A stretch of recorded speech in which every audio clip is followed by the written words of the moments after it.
The phone from New Hampshire, where he is campaigning, is Donald Trump. Now, you asked me in the break whether the military installations that were attacked today by the terrorists were, quote, gun-free zones, which means the military people that were in there were not allowed to carry guns. The answer is yes.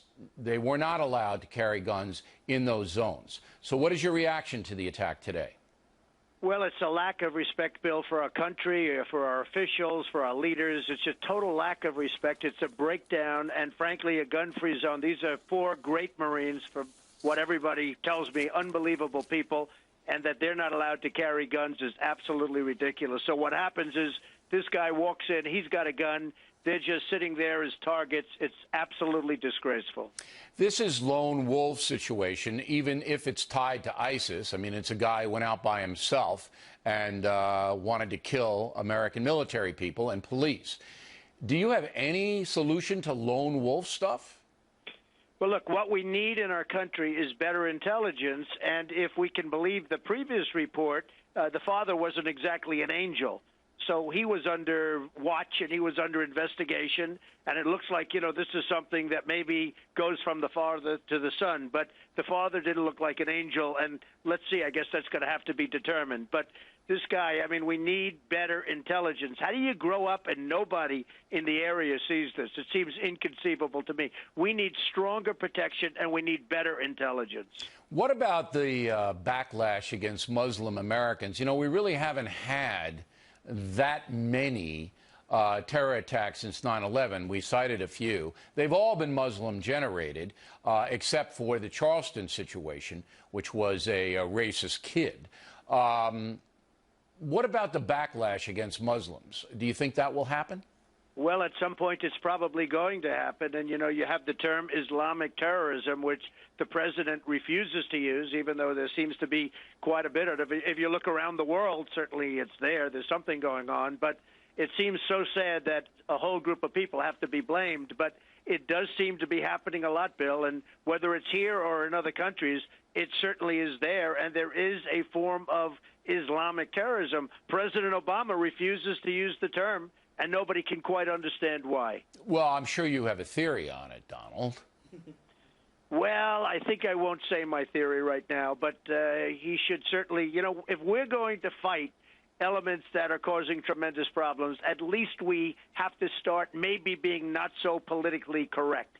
And this is happening. It's happening all over. It's happening outside of our country, big league. It's going to get worse in our country, and we better start fighting a lot tougher than we're fighting right now, Bill, because we're going in the wrong directions in so many different ways, not just this, but in so many different ways. Why do you think the terrorism in the United States is going to get worse? Why?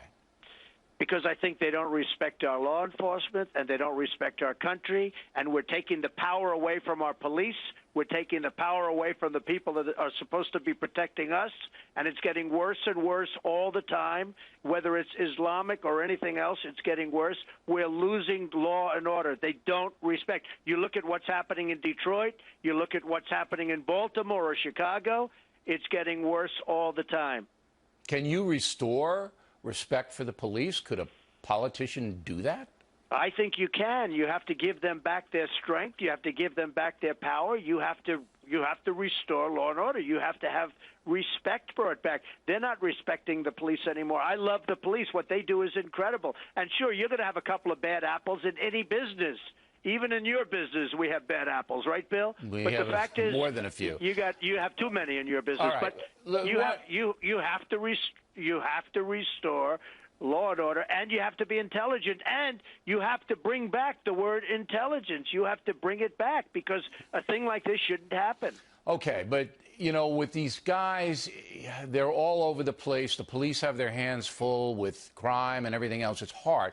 But one speculative question, and I don't like to ask these kinds of questions, but tonight with this ISIS tweet, if the FBI does show that this terrorist in Chattanooga did have ties to ISIS, is that a game changer? I think it's a game changer. I think probably the answer in some form is yes anyway, and they're doing it more and more. The lone wolves, as they call them, they're doing it more and more.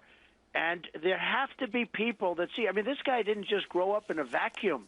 I mean, for the last year or 2 or 3, he was radicalized. And, I mean, People in his neighborhood must see it. How does it happen? Does he just sit in a room all day long? I don't think so. People must see it happening. They have to be able to call law enforcement and find out what's going on, and they're not doing it. And, you know, it's a very serious situation. But we need intelligence. We don't have intelligence in this country in so many different forms, Bill. This is one of them. All right. You'd reorganize all the intel agencies if you were president? You reorganize them? Well, I'd certainly put people that are the smartest and the best, and we don't have that right now. We have unbelievable law enforcement agencies and amazing people, some of our most amazing people, but we're not letting them do their job, Bill. All right. Donald Trump, thank you very much.